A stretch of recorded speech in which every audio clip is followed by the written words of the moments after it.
Guys, আবারও চলে আসলাম mini blog নিয়ে তোমাদের সাথে। আমি রবিবার রাত্রে কিন্তু চলে গেছিলাম জিজুদের ঘরে, আর রাস্তায় তো ভিডিও করিনি কারণ বাইকে যাচ্ছিলাম তাই।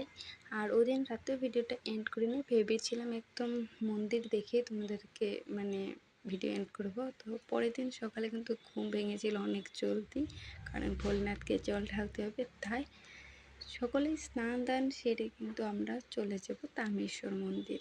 তো সবাই এখানে তৈরি হয়ে ওরা ছিল পেছনে, আমি সামনে সামনে ভিডিও করে আসছিলাম।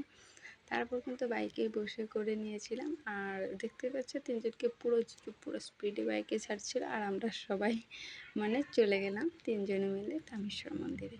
তো অনেকটাই এখানে কিন্তু লাইন হয়। হ্যাঁ, আমাদের কী হয়েছিল, দেরি হয়েছিল একটু বৃষ্টির জন্য, যাই হোক একটু কমই পেয়েছিলাম। তারপর কিন্তু প্রদীপ নিয়ে ফুলদুল নিয়ে তারপরে জল ঢালতে বাবার কাছে চলে যাব। তো লাইন করে এখন